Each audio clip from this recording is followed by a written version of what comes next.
Namo Bhagavate Vasudevaya. Om Namo Bhagavate Vasudevaya. Om Namo Bhagavate Vasudevaya. Canto 1, capítulo 13.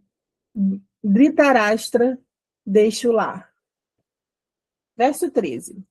O compassivo Mahatma Vidura não suportava ver os Pandavas desolados em momento algum. Portanto, ele não revelou esse incidente desagradável e insuportável, porque as calamidades vêm por si mesmas. Verso 14.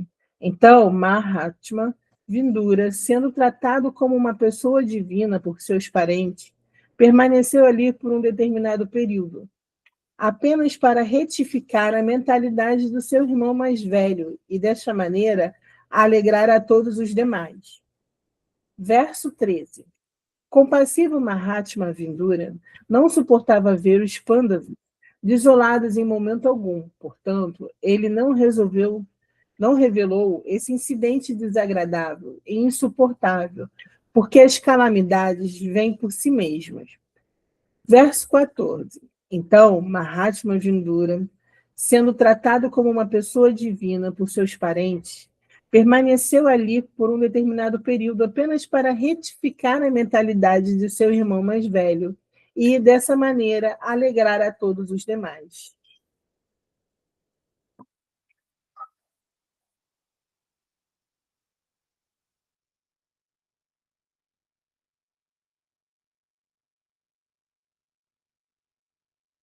Om Jnana-timirandasya Gyananjana Shalakaya Chakshurumilitaniyana Tasmai Shri Gurave Namaha.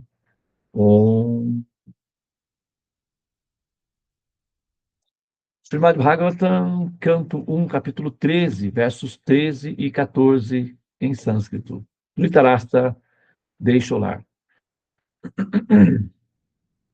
Nanu apriyan dhurvi shaham nainan swayanu na vedayat sakaruno dukitan drastum akshamaha om kanchit kalan atavatsit satkrito devavapsukan brihatu gestasya shriyakrit sarveshan sukan avaham om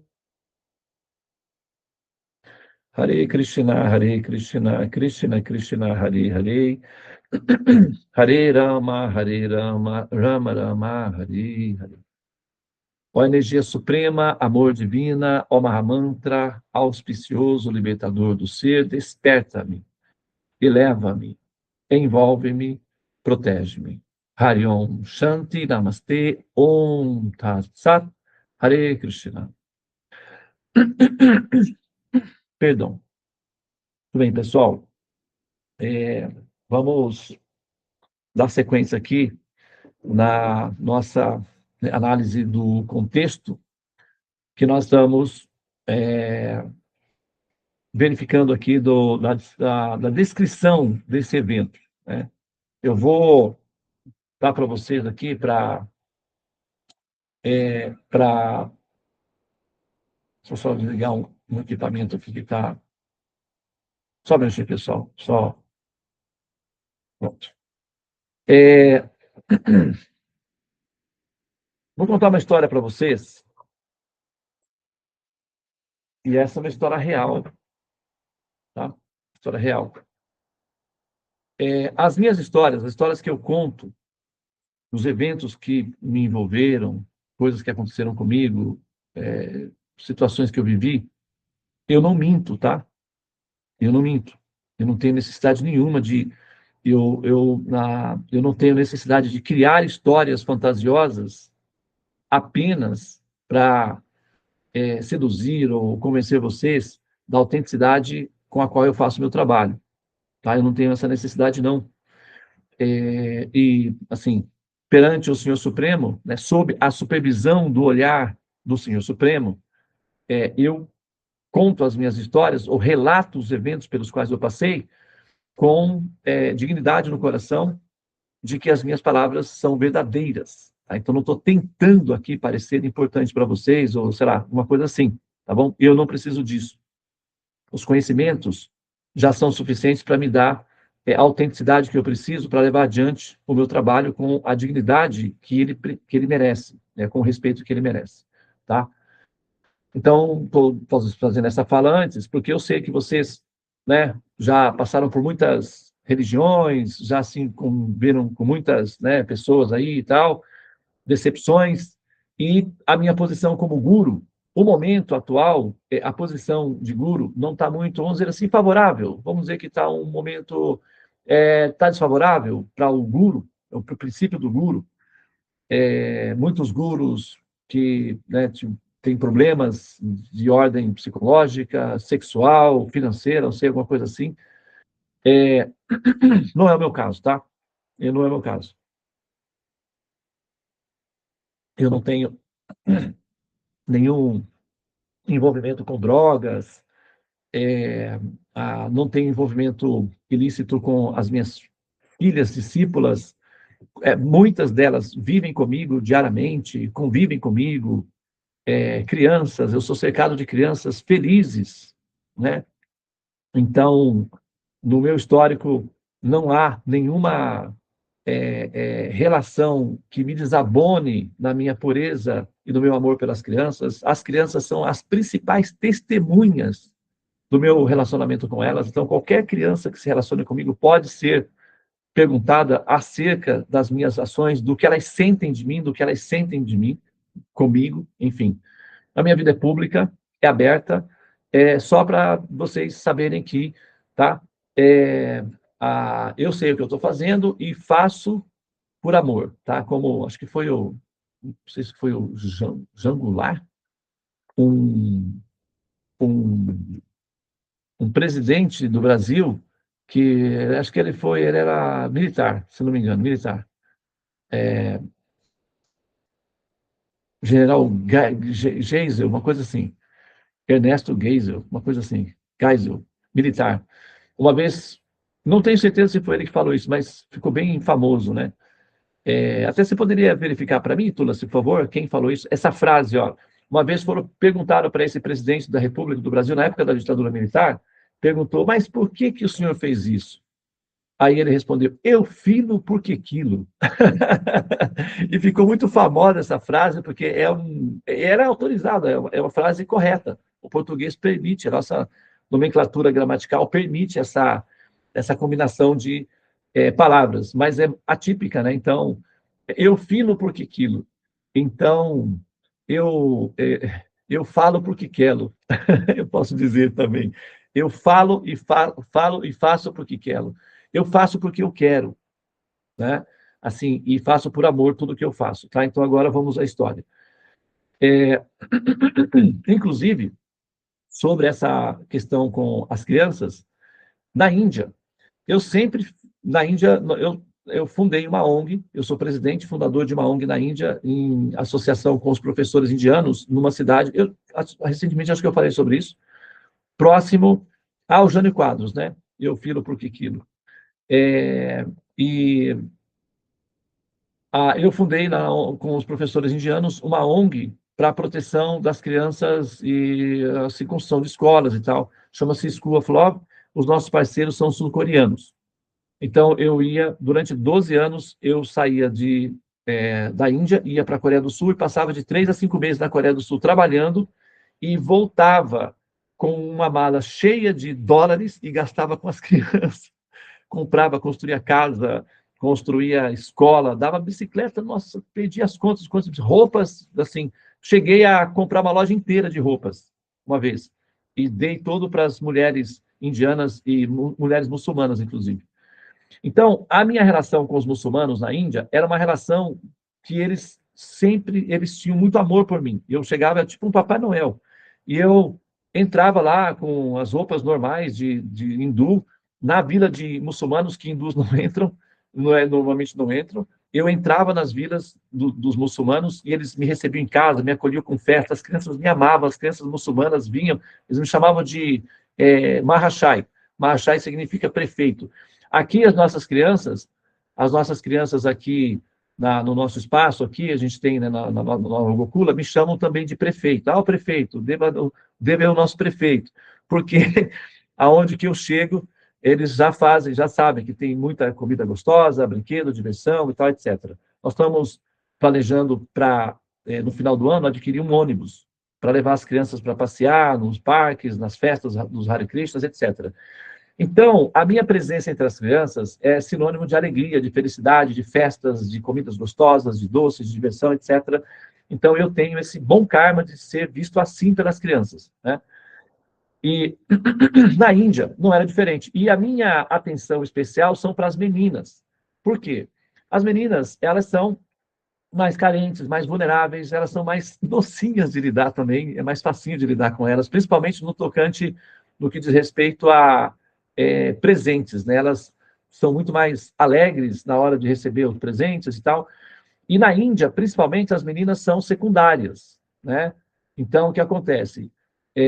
Essas meninas, elas, na Índia, elas, na escola, para elas poderem se manter na escola, é muito difícil, porque aos 12, 15 anos, elas já são casadas, já são conduzidas para as famílias. E aí elas param de estudar, e se não tem os incentivos, ainda é pior ainda. Então, o que eu fazia lá? Elas tinham que ir para a escola, era longe, e eu comprava bicicletas e dava para as meninas indianas irem para a escola. E elas conseguiam ir para a escola. E dava roupas também, porque elas iam com as roupinhas e tal, de trabalhadoras rurais. Então, eu dava as roupinhas, elas iam para a escola e tal. Então, tinha uma atitude de carinho pelas meninas indianas. Em especial, tinha um grupo de meninas muçulmanas que eram muito carentes. E as indianinhas, elas são meninas, elas são jovens, assim, muito bonitas, né? De modo geral, são meninas muito bonitas. E aconteceu que um grupo de homens muçulmanos que ficaram com inveja da afeição que a comunidade dos muçulmanos tinham comigo, planejaram uma coisa muito ruim lá, sequestraram uma menina, uma garota, e levaram essa garota para o sul da Índia para ser vendida como escrava sexual. A menina tinha 15 anos, né? E era uma das meninas que recebia benefício da nossa ONG, que é a School of Love. Nós fundamos lá para dar assistência às crianças. Resultado. Com o meu trabalho em Seul, na Coreia do Sul, eu acabei fazendo o mapa astral. Na época, ele era o presidente do Banco Central da Coreia do Sul. Como ele foi convidado, e ele era meu aluno da Bhagavad Gita, né? E até hoje a gente tem, assim, eventualmente, um contato. Mas, na época, ele era o presidente do Banco Central da Coreia do Sul. Eu tenho uma aluna em Seul, que é da China, ela é professora de chinês, ela é muito rica. Então, ela compra prédios inteiros e depois ela revende. Então, ela me dava as plantas dos prédios, eu fazia análise dos prédios para ver a margem de lucro que ela teria, e ela compra e tal, e a gente trabalhava assim por um tempo. E como ela era do sócia do diretor do Banco Central da Coreia do Sul, que era membro da dinastia real, da família real, porque ele era estudante de economia. A princesa se apaixonou por ele, coletou ele e levou para a família real. Então, ele passou a ser plebeu, entrou para a família real e foi por questões familiares, acabou chegando na diretoria do Banco Central da Coreia do Sul. Só que ele foi convidado para ser o vice-presidente numa chapa de uma presidenta. Seria uma coisa meio diferente, porque nunca tinha tido presidente e tal. Chamaram uma mulher e ele ia ser o vice-presidente, porque ele é muito conceituado na Coreia.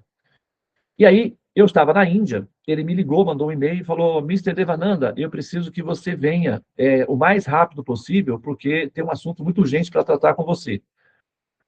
Eu, então, né, pois não, Mr. Lee, qual é a urgência para eu saber, né, o que eu posso fazer? Aí ele me informou que ele tinha sido convidado para ser o vice-presidente da Coreia do Sul pelo partido, e que envolveu muita coisa e tal, e que ele precisava me consultar. Ele mandou a passagem para mim, e em uma semana eu peguei o avião e fui para Seul, e me encontrei com ele lá em Seul. E nesse período, os homens muçulmanos, um grupo de homens, sequestraram a garota e mandaram uma carta anônima a uma mulher mandou uma carta anônima para a polícia dizendo que eu tinha sido sequestrador, que a menina tinha sido sequestrada por mim. A polícia foi na minha casa para me prender. Na Índia é assim, primeiro prende, depois você paga $1 milhão, aí eles se soltam. Senão fica lá. Até perder de vista. Tem vários ocidentais que vão para esse negócio de turismo sexual e se ferram lá na Ásia. É uma empresa de extorsão. Eles falam e vêm e tal, dão todas as facilidades, eles fazem assim, falam que é uma garota normal, aí colocam uma garota menor de idade. Daí vem a polícia e pega no flagrante, joga na prisão, só sai com centenas de dólares. E eles planejaram fazer isso comigo, porque acharam que eu era rico, que eu dou presente para as pessoas. Eles fizeram esse golpe. Só que nesse período, nesse ano específico, o Mr. Lee me chamou para Seul e eu fui. E nesse período, os caras fizeram esse truque. Os policiais chegaram em casa para me prender. A Govinda Lila está aqui na sala? A Govinda Lila está na sala, não está? Deixa eu ver aqui. A Govinda Lila estava na sala, não está mais. A minha esposa. A minha esposa recebeu os policiais em casa. Ela recebeu um choque. Os policiais chegaram lá. Onde está o seu marido? Com a algema na mão. E lá é com cacetete, né? Cheio de cacetete com a algema na mão. E aí, não, porque ele é um sequestrador e tal, e infrator da lei, um elemento perigoso e não sei o quê. Mas o meu marido está em Seul. Faz 15 dias que ele está lá. Como é que ele pode ter sequestrado aqui? Aí os policiais foram reavaliar, pegaram os caras, prenderam o grupo, foram lá no sul, resgataram a menina e trouxeram a menina de volta. E armaram essa para mim. Mas quem faz o bem jamais será vencido pelo mal, né? Então, aqui estou eu contando essa história. E eu nem fiquei sabendo de nada. Quando eu fui ficar sabendo, já tinha sido, acho que 5 meses depois, porque a Govinda não me falou nada para não perturbar meu trabalho em Seul. Eu fiquei lá de boa. Não fiquei sabendo de nada. E fiz o mapa do Mr. Lee, fiz análise, desaconselhei ele de entrar como vice-presidente. Falei, não entra esse ano, tá ruim para você. Espera passar essa equipe, você entra na próxima, vai ficar bom. Nessa vez você não entra que vai dar ruim. Ele obedeceu, foi prudente, obedeceu as minhas orientações, segurou. Essa equipe que entrou no governo, nesse período, e eles ganharam, o partido ganhou, ele não entrou, mas o partido ganhou, a mulher foi eleita presidenta da Coreia do Sul com apoio dos diretores, os CEOs da Samsung. 7 meses depois, a diretoria da Samsung foi toda presa e a presidenta também foi presa. Todo mundo foi para a cadeia, acho que está na cadeia até hoje. E o Mr. Lee foi liberado, protegido. Depois, ele mandou um e-mail para mim: Mr. Devananda, você salvou milhares e milhares de dólares e uma família inteira. Por favor, quando você voltar em Seul, eu gostaria de convidá-lo para almoçar comigo. E ele me levava nos restaurantes coreanos para mostrar as comidas, que ele gostava de mostrar as comidas para mim. E uma pessoa super simpática, uma pessoa gentil, um amor, um doce de pessoa. Os coreanos são, assim, uma maravilha de se relacionar com eles, porque eles são muito, muito amorosos. E aí, nesse período, ele falou, peça um presente, né? Eu pedi para que ele me ajudasse a terminar de construir uma escola lá na Índia. Aí ele falou, não só a escola, o que mais que você tem em andamento? Eu tinha 3 casas em andamento, ele finalizou todas, finalizamos as 3 casas e a escola também, então, como presente, né? E aí a Govinda Lila falava, poxa vida, mas você tem os indianos, você constrói casas para os indianos e eu não tenho uma casa aqui. E ela ficava pé da vida comigo, mas o dinheiro era para as crianças. O que eu coletava, esse valor, era para as crianças, não era para mim. E o meu, eu fazia a manutenção da minha família, mas esse dinheiro era para as crianças. Então, eu gastava com as crianças. Era assim que eu ganhava dinheiro na Coreia. E nesse período, ele fez questão de me dar uma doação pessoal para uma viagem, que ele queria me dar uma viagem para minha família e tal. Eu levei a minha família para Darjeeling, que é um lugar muito famoso, fica no Nepal, próximo dos Himalaias, assim, um chalé 5 estrelas, ele pagou tudo. Eu fui com a minha família lá. E passamos, acho que uns 2 semanas em Darjeeling, com tudo pago pelo cartão corporativo do governo da Coreia do Sul, pelo Mister Lee. Depois fomos para... E daí eu fui para Vrindavana. Agora entra a história. Tudo isso daí, tudo isso daí nesse mesmo período. Tá? O sequestro da menina, polícia na minha casa, é, o negócio lá da Coreia do Sul, se vocês entrarem no YouTube, podem procurar. Presidenta da Coreia do Sul é presa com a equipe de CEO do Samsung. Está tudo lá, registrado. Então, nesse ano. E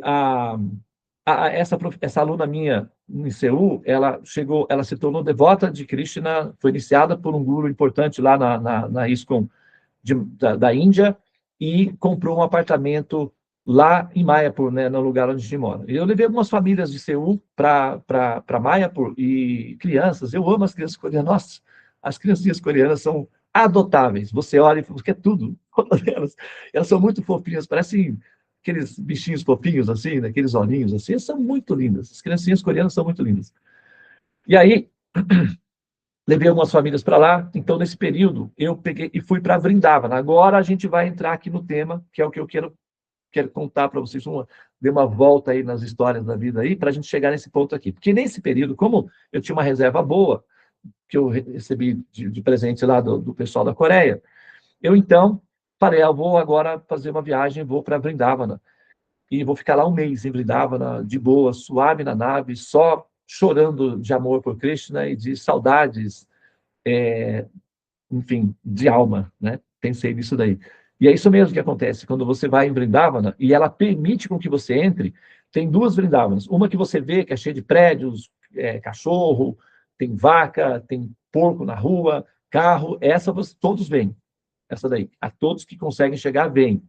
Tem uma outra que é interna, que é íntima, que é só para amigos e membros familiares. Essa daí só pode ser vista se o Águia Chakra estiver em harmonia com a Vrindavana crepuscular, que é uma interface da Vrindavana, que é uma espécie de universo paralelo que é possível ver, inclusive interagir com ela. Só tem que ter as técnicas.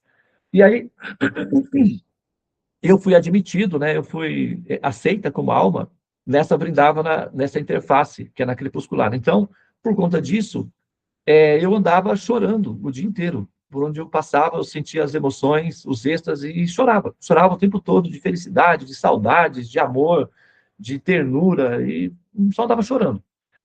E era uma delícia, uma delícia. Então, não dá vontade de fazer mais nada, só de ficar andando, chorando, sabe? É muito bom. É uma experiência simplesmente, absolutamente inigualável e viciante. E é muito difícil de deixar Vrindavana. Por isso que os sadhus que ficam lá cantando os santos nomes e chorando o dia todo, não saem de lá para nada, para nada, para nada. Prabhupada, para conseguir sair de lá e vir ao Ocidente fazer a missão dele, nossa, ele só saiu de lá quando ele completou, acho que 70 anos de idade. 70 anos de idade. E ainda assim, porque os negócios dele faliram todos, senão ele não teria vindo também. Mas ele veio. É muito difícil deixar Vrindavan. Depois que ela te aceita, te acolhe, é praticamente impossível deixar Vrindavan. Os sábios conseguem por conta da compaixão. Eles conseguem sair, mas o coração fica. E eles querem retornar constantemente. Como é o meu caso, eu constantemente desejo retornar. E por conta de eu constantemente desejar retornar, eu nunca saio, né? Tem aquela música, que é uma música de lambada, inclusive, que diz assim: a recordação me faz estar contigo aonde eu for.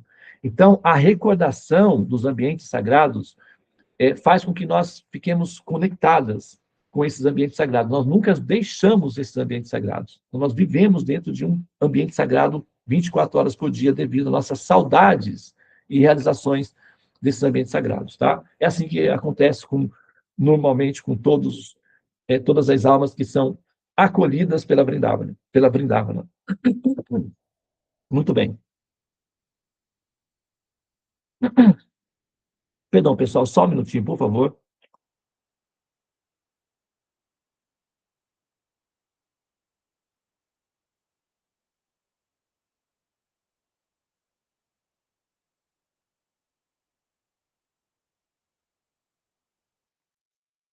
Agora sim, senta que lá vem a história. Essa história ela é simplesmente incrível. O compassivo, leia aqui o verso primeiro. O compassivo Mahatma, Vidura. Mahatma, Maha significa alma, grande, Atma, alma. Mahatma Gandhi, a grande alma. Mahatma Vidura. Não suportava ver os Pandavas desolados em momento algum. Portanto, ele não revelou esse incidente desagradável e insuportável, porque as calamidades vêm por si mesmas. Tem gente que gosta de ser portador de más notícias, né? É uma coisa terrível. Tem gente que gosta, sente prazer de dar más notícias. Mas o Vidura, não, porque sabe que a má notícia chega pela boca daqueles que sentem prazer em dar más notícias. Então, pessoas que não sentem esse prazer se contêm. Então, Mahatma Vidura, sendo tratado como uma pessoa divina por seus parentes, permaneceu ali por um determinado período apenas para retificar a mentalidade de seu irmão mais velho e, dessa maneira, alegrar a todos os demais. Agora vem a história. Por favor, Tula, se tira para mim da tela o verso.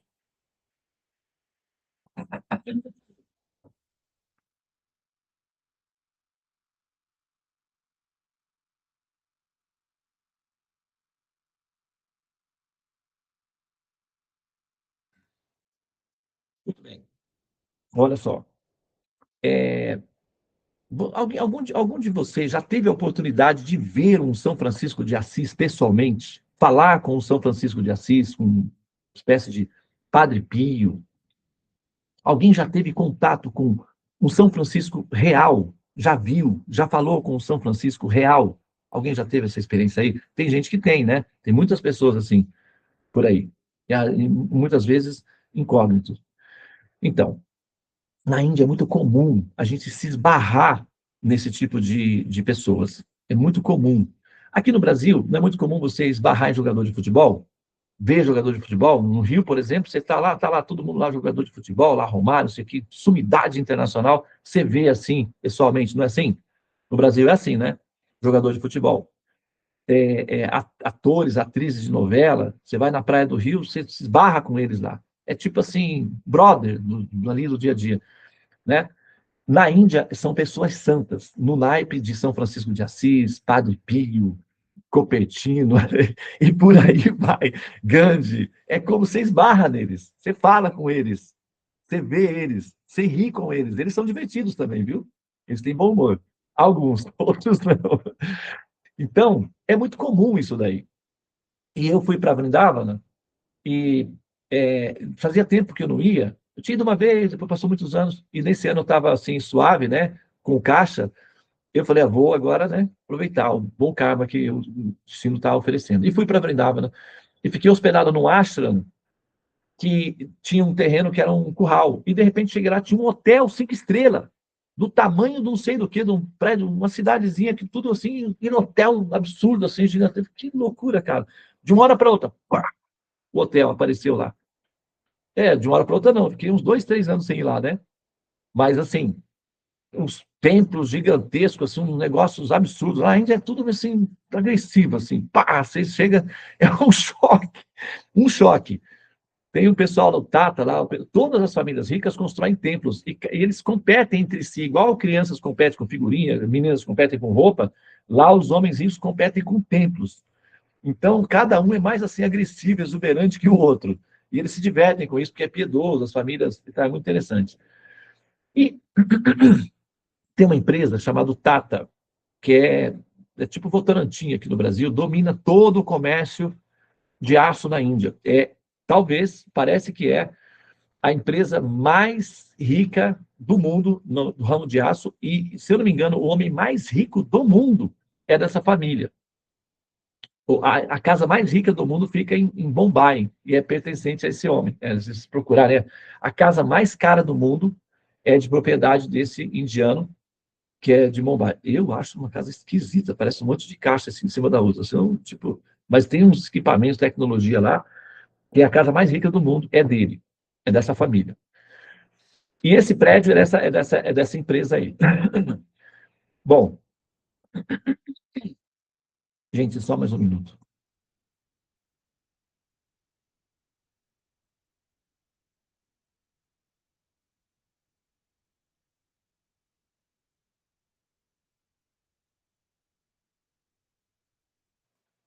Acho que eu estou um pouco mais empolgado hoje.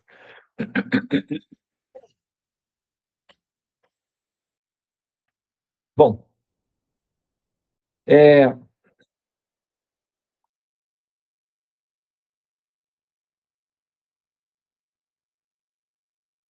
bom, eu fui para lá, cheguei lá, tinha esse hotel 5 estrelas. Me hospedei no Astra do lado, que tinha um curralzinho com as vaquinhas, aquele cheirinho.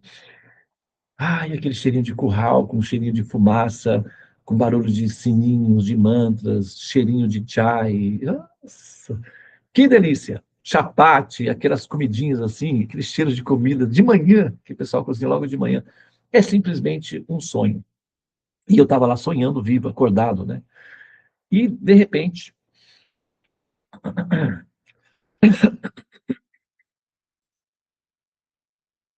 ai, Krishna, perdão, pessoal, vou precisar de mais um minuto, tá?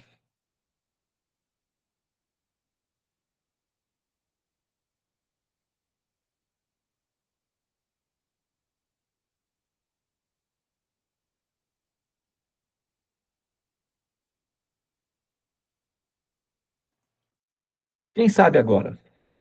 Vamos lá. É, tô eu lá, no meu bem bom da vida, acordei de manhã super bem-humorado, um dia lindo, assim, não era verão, não era inverno, era um crepúsculo, estava fresquinho, período de setembro, outubro, nossa, é uma delícia.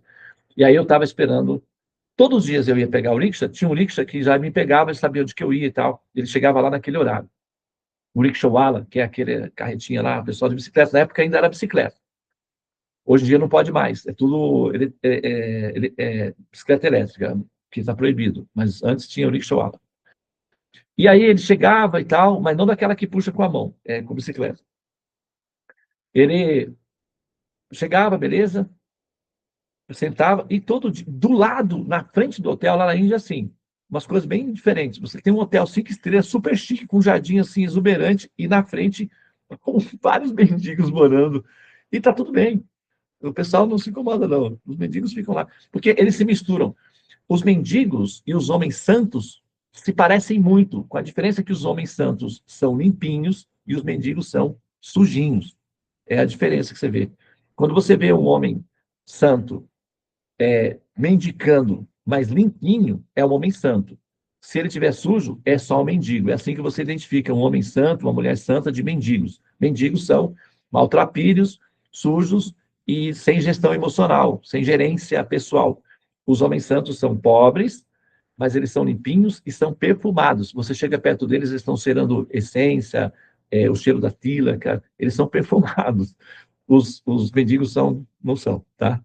É só para vocês saberem. Você pode identificar pelo cheiro ou pelo aspecto físico. Você consegue identificar.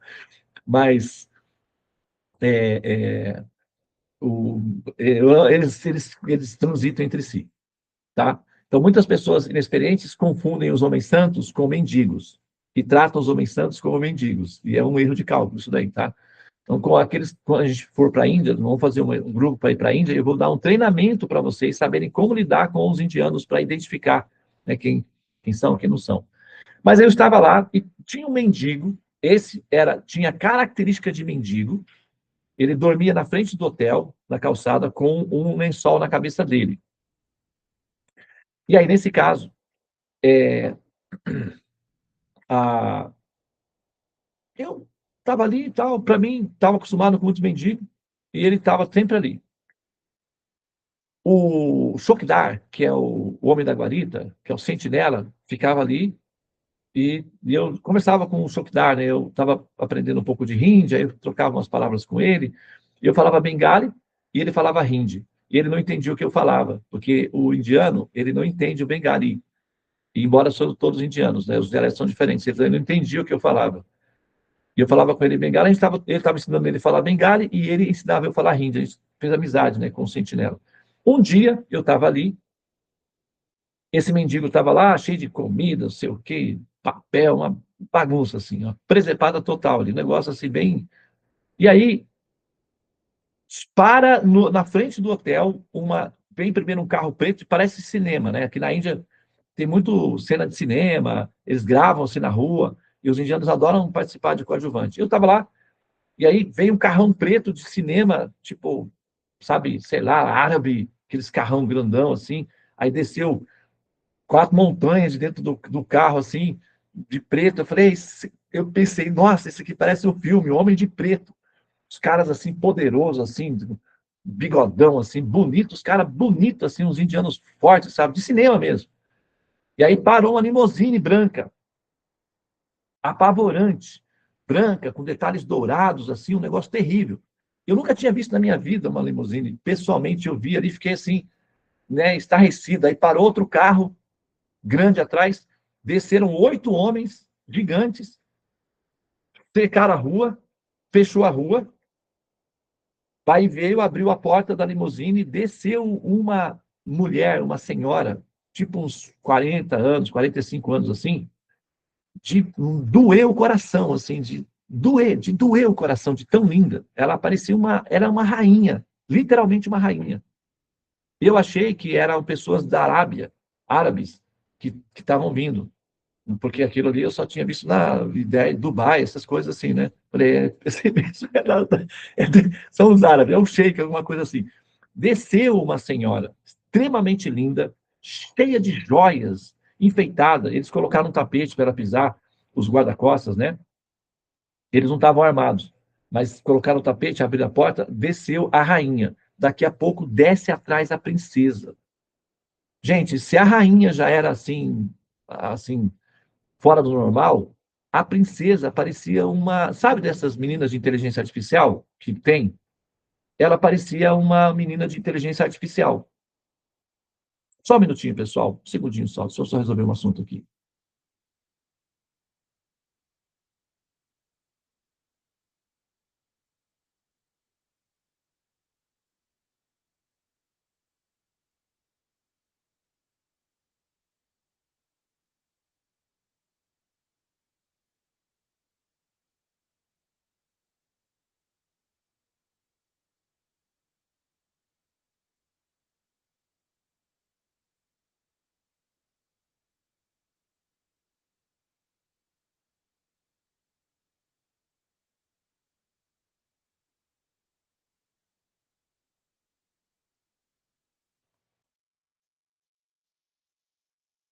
Bom, e aí, nesse caso, desce essa menina que parecia ser uma boneca de porcelana que andava, tipo um robô de inteligência artificial,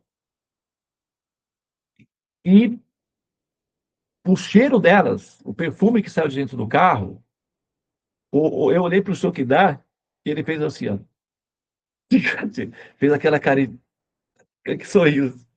Eu fiz assim, aí ele, Ninja no problem, India no problem.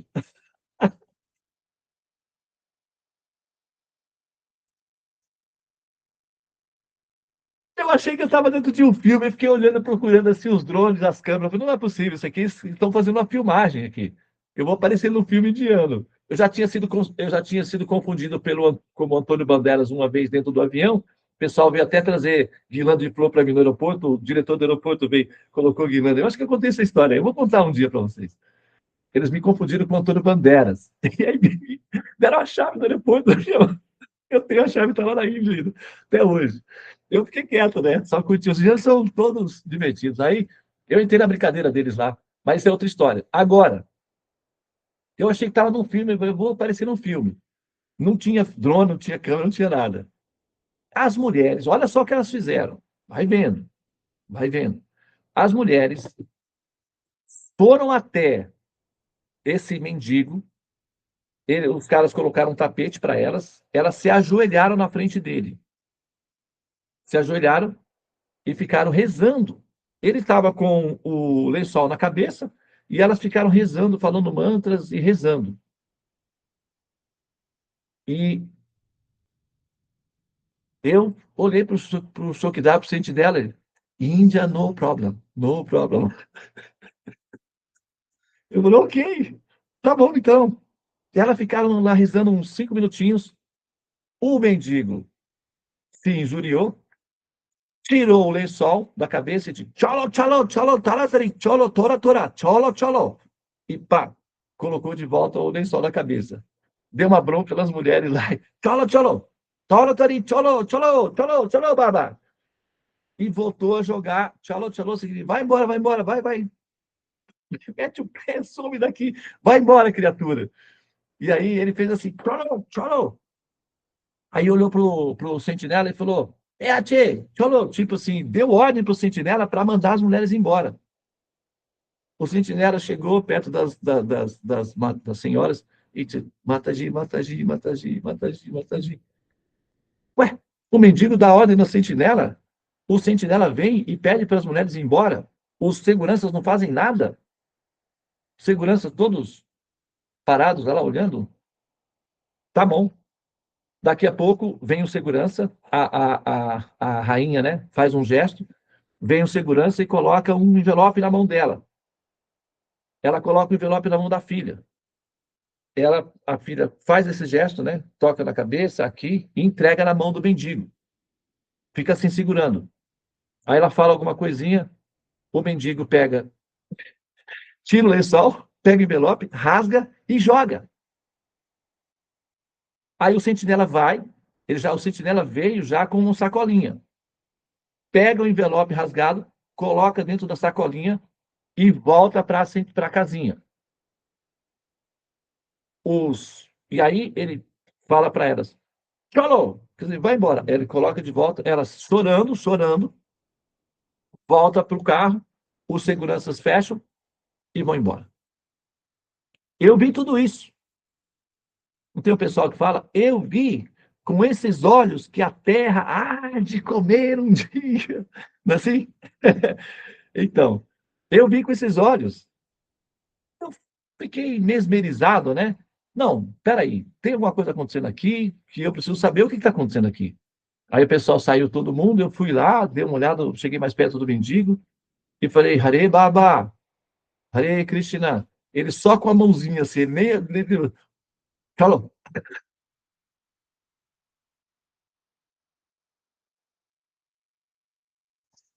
Eu fui no sentinela e falei, Teate, que eu tô? Aí ele falou, não, não, Índia, Índia, no problem. Listen, listen, this man, this man. Ele falou, esse homem, ele não é um mendigo. Ele é o herdeiro, chefe geral da família Tata, um dos homens mais bilionários do mundo. Só que o que ele fez? Quando na Índia, assim, os homens muito ricos, reis, chegam uma idade, eles passam toda a herança para os filhos em vida e se retiram para lugares sagrados, constroem templos e ficam vivendo como sadhus, renunciantes nesses lugares sagrados. É muito comum na Índia. Se vocês entrarem, está cheio de histórias assim. O Dhritarashtra, que é essa história aqui, é um desses. O Vidura foi no palácio para dizer: faça o protocolo, criatura. Desapega do palácio, você está cego dos olhos e não da alma. Acorda, bendito. Sai desse apego aí. O Vidura, o irmão dele, foi para fazer isso. Ele depois saiu, a saída de Dhritarashtra. Ele é rei, saiu para viver uma vida de mendicância, uma vida de renúncia, de sado, no final da vida. Esse é o protocolo. E esse herdeiro bilionário tem um guru, tem um mestre, tem uma tradição, um seguidor védico. Ele, um bom cara, ficou bilionário. E no final da vida, ele deu toda a herança para os filhos, parentes, e doou uma outra porcentagem lá absurda lá para as caridades, para as empresas, para as famílias e tal. E foi para Vrindavana morar como um sadhu. Só que ele era educado. Então ele andava cheirosinho, bem comportado, e as pessoas conheciam ele. Então vinha muita gente, dava muito dinheiro para ele. Ele teve que carregar aquele monte de dinheiro que todo mundo dava para ele e se incomodou ele. Aí o que ele fez? Assumiu o personagem de um mendigo. Virou mendigo. Se misturou com os mendigos. Agora eu quero ver quem vai vir me perturbar aqui. Aí teve paz. Ele foi morar na frente desse hotel, que era dele. O hotel era dele. E ele morava lá na frente. É da família, né? A menina, a rainha, era filha, herdeira do império. E a menina era a netinha, que estava com dó do vovô, estava com peninha do vovô. Não conseguia imaginar o vovô sem o lanchinho, sem, né? E aí a netinha ia todos os meses levar um dinheirinho, um trocadinho para o vovô comprar um lanchinho, para não ficar que ela tinha peninha do vovô, que ela amava muito esse vovô. Ela cresceu no colo do vovô, os carinhos do vovô, então ela sentia muita saudade do vovô. E ela ia lá, ele só autorizava ela ir uma vez ao mês. Só que naquele mês ela inventou de 2 vezes. Já tinha ido, aí foi de novo, porque ele estava chateado, que era só uma vez que podia ir. Aí ele dava 5 minutinhos de conversinha e tal, e liberava elas, mas daqui ele tinha ido 2 vezes, ele ficou chateado. E aí eu falei, mas tá, ok. E aí tá, é normal, beleza? Então ele se disfarçou como mendigo para não ter incômodo, faz sentido, procede. Mas esse sacolinha aí é o quê? Ele falou, come with me, take a look. Você vem comigo, dá uma olhada. Pegou um monte de cheques. Tudo rasgado. Porque ele guardava os cheques durante o ano. No final do ano, vinha uma pessoa e recolhia todos os cheques. E aí pegava esses cheques, reconstituía e dava de doação para alimentar os mendigos, as vacas, na cidade sagrada, lá de Vrindavan. Aí a gente juntou, acho que já tinha 7 cheques. Naquele período já tinha 7. Juntamos 7. Aí colocamos um do lado do outro e eu fui fazendo a conta, o cálculo. Tinha cheque de US$ 55.000, tinha um cheque de US$ 128.000. No total, parece que já estava dando US$ 390.000 em cheques. E a gente calculou em reais, na época, sei lá, R$ 5 milhões, uma coisa assim. Mais que isso, eu não me lembro. Uma grana exorbitante. E tudo lá, rasgado. Era trocadinho que a netinha dava para o vovô fazer o lanchinho. Isso, tipo, é muito comum na Índia, esse tipo de comportamento dos homens muito ricos e seguidores da cultura védica. Eles sabem que vão sair, sabem que não vão poder levar nada. Eles são inteligentes. Eles renunciam às opulências materiais não para não terem nada, para alcançarem as opulências celestiais. Eles são inteligentes, investidores, empresários.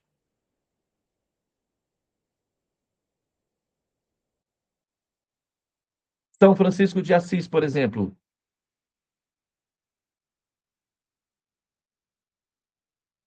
ele almejava o céu, e o céu é opulento. Só que, para isso, ele se fez de mendigo. É como dar um passo para trás para pegar impulso para dar vários para frente. Só pessoas muito inteligentes e futurísticas são capazes de uma ação assim. Pessoas menos inteligentes se apegam às suas terras, acreditando que são donos delas. Daí são enterrados nas terras.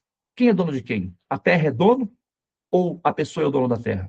No final, é a terra que come o dono. Quem é dono de quem? Né? E eu vi tudo isso, eh, perguntei, mas e você? Fala, não, de vez em quando eles me dão um trocadinho.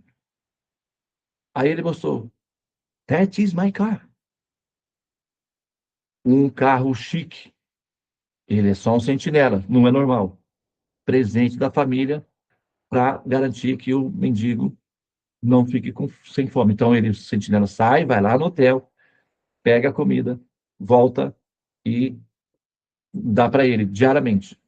Aí ele come só o que ele come, o voto dele, ele come só uma porção que cabe na mão e joga o prato ali. Aí vem os macacos e cheio de macaco ao redor dele. Mata o resto. Daí tinha uma fruta, uma maçã inteirinha lá no chão, que era marra, que é remanente sagrado de um homem santo. Aí eu perguntei para o Shokidai se eu podia ter a maçã. Ele foi lá e conversou com o Baba. E o Baba levantou o, o, né, o lençol, pegou a maçã, deu uma limpadinha assim num paninho mais ou menos limpo lá e entregou na minha mão e fez assim. E eu agradeci, levei a maçã, o meu rickshaw chegou, o meu rickshaw estava lá me esperando, viu também. Eu fui, agradeci, prestei reverência para ele, toquei nos pés dele, me purifiquei e fui chorando. Passei o dia inteiro.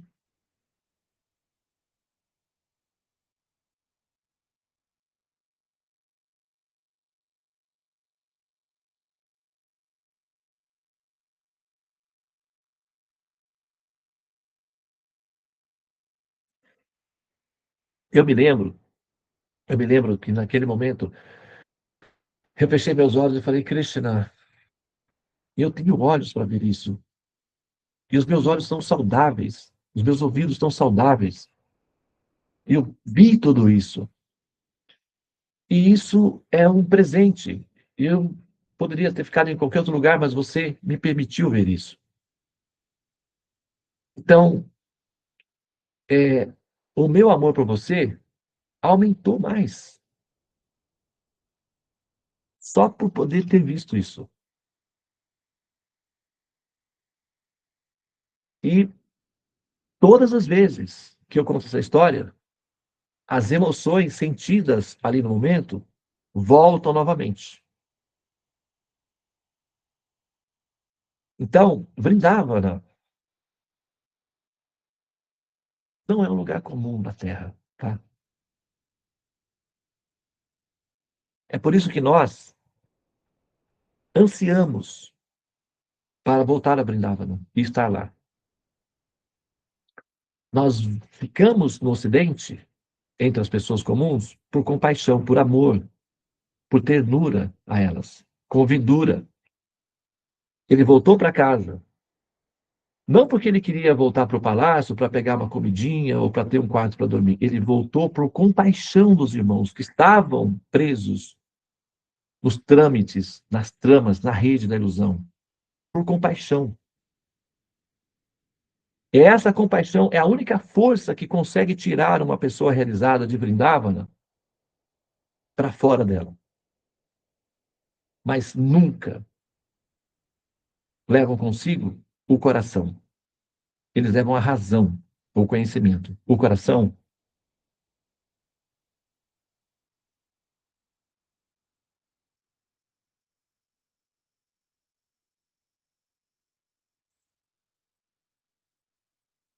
fica germinando, florescendo, brotando, florescendo e dando frutos na cidade sagrada, que é uma embaixada da morada de Krishna em Vrindavan.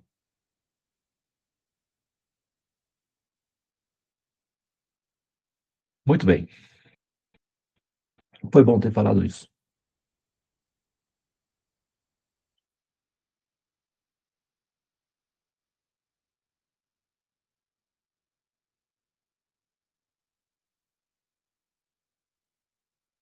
Mas Darjeeling é um lugar, hein, que vale a pena, viu?